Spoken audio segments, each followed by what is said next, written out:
It began under the cold glow of overhead lights, where spectacle met silence inside a congressional hearing room packed with reporters, interns, and polished egos. Pam Bondi's eyes, sharp and rehearsed, scanned the room with curated ease before settling on her mark. With a voice syrupy enough to coat a blade, she leaned forward, lifting a printed dossier like it was a prop in a courtroom drama. "You claim to understand constitutional law, Congresswoman Crockett," she said, each word coated in a controlled sneer. "Yet your educational path seems less than remarkable." The dig wasn't about credentials, it was about erasure. Jasmine Crockett didn't blink. Her fingers folded calmly atop her notes. "Education doesn't come from where you sit," she said, her voice low but unshaken. "It comes from where you stood to get here." The room shifted, not from gasps, but from the weight of truth cracking the silence. Behind them, unnoticed at first, a student's hand trembled slightly over a notepad. Nia Bell, seated far back, her badge still clipped awkwardly to her coat, felt something rise in her chest that wasn't quite rage, but memory. Her lips parted slightly as Bondi looked away. In that pause, where arrogance met poise, history quietly held its breath. Jasmine Crockett had always understood the assignment: to sit where others believed she shouldn't, and to do it with dignity sharpened by experience. Her rise was never scripted for easy applause. Born to a factory worker and a Sunday school teacher, she'd built her education through scholarships, late-night shifts, and long hours defending voiceless clients in courtrooms that still echoed with bias. When she passed the bar, no cameras rolled, but the people she protected remembered. What Bondi failed to understand was that credentials were often shields for those already inside, while for people like Jasmine, knowledge was both weapon and wound. Bondi, by contrast, had mastered the art of concealment, gliding through elite circles by speaking with the cold clarity of someone who never had to defend their place in the room. Her rise as a state attorney was punctuated by headlines and high society panels, but her record revealed patterns. Cases involving racially motivated abuse dismissed without explanation, civil complaints buried under procedural delays, and a staff culture built on silent compliance. One former colleague, who requested anonymity, recalled how Bondi once joked that diversity hires bring color to the office, literally. When the hearing shifted focus to educational equity, Bondi pivoted from policy to personal insult, framing Crockett's journey as an exception that somehow threatened institutional standards. But the words didn't just land on Jasmine. They rippled. Nia Bell, seated quietly among the observers, had followed Crockett's work for years. Her notebook was filled not with quotes, but with questions about justice, identity, and how many degrees one had to earn before they stopped being questioned. Nia's chest tightened with each syllable Bondi spoke, not out of anger, but familiarity. She had heard versions of it before, at debate tournaments, in scholarship interviews, in casual remarks from professors who couldn't hide their surprise when she excelled. She wasn't meant to speak, no observer ever was. But the moment cracked her silence open. "Excuse me," she said, her voice audible but unsure. Heads turned, a security guard rose slightly uncertain, but the room stilled. Nia stood, notebook still in hand. "I'm sorry to interrupt," she said, gathering strength like oxygen, "but I think this conversation has forgotten who it's about." Every camera swiveled. Journalists froze mid-scribble. Nia's voice wavered once, then strengthened. "I'm a student at Howard Law. My parents didn't go to college. My mother cleans hospital floors. My father worked every weekend of my childhood. I got here because of women like Congresswoman Crockett. Women who weren't given a head start, but built the road as they walked it." Bondi's eyes narrowed, jaw tightening. Her silence, for once, was uncalculated.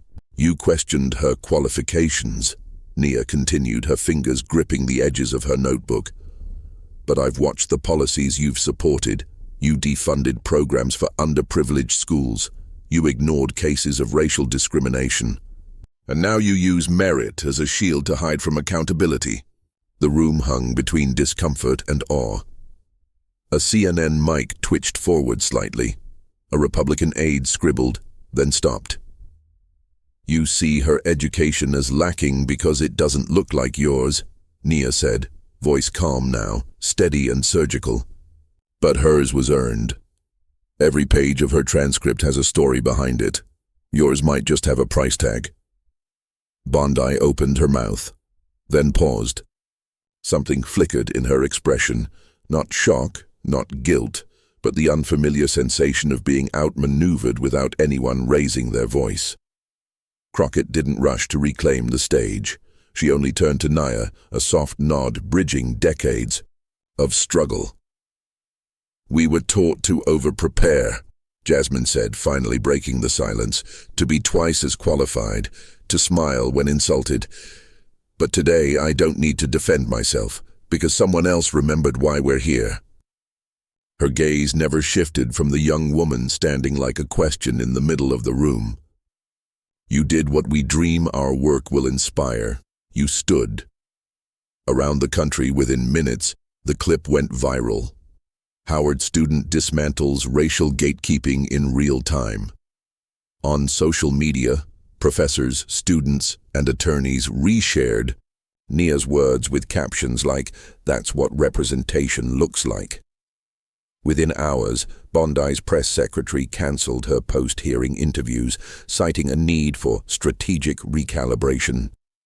But her silence was louder than any press release. The days that followed were not filled with dramatic headlines or televised resignations, but something more haunting: absence. Bondi's carefully constructed media image began to corrode. Invitations to panel discussions dried up. Her former university alumni board quietly replaced her photo with a landscape print. At first, she ignored it, but the changes compounded. Editorials began to surface. The gatekeepers of merit and the myth of neutrality.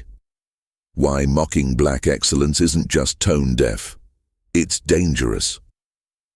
Bondi returned to the same bookstore she once visited for photo ops, reaching for a political memoir she helped promote.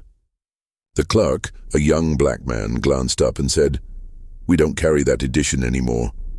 He didn't wait for her reply. She walked home slowly that day, stopping at a bench she hadn't noticed before. There she pulled out her phone and scrolled through an old photo of her swearing-in ceremony. In the image, she stood at a podium, chin lifted, eyes forward. She remembered feeling powerful that day. But now the expression looked different, defensive, hollow. She stared at it, then locked her phone and placed it face down. Across town, Nia was invited to speak at a student leadership summit.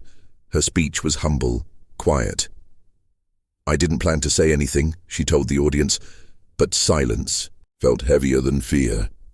She was offered internships after that, and then a publishing deal. She still took the subway, still carried the same frayed notebook.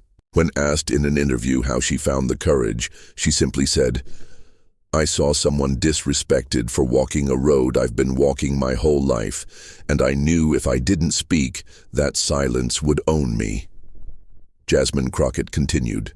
Her work, reintroducing education equity bills, visiting schools others ignored. When reporters asked her about the moment, she offered only one quote: "It's not about defending our degrees, it's about reminding them our intelligence isn't theirs to validate." The hearing was archived, labeled "Student Disruption." But for those who watched it unfold, it was never about disruption. It was about revelation. One final image lingers. Bondi at home, alone, flipping through channels before settling on a rerun of the hearing. She doesn't finish it. She mutes the sound and watches her own face as Nia's voice echoes silently on screen. For the first time, her reflection doesn't comfort her, because sometimes the harshest justice isn't a sentence. It's being seen, remembered, and quietly, permanently dismissed.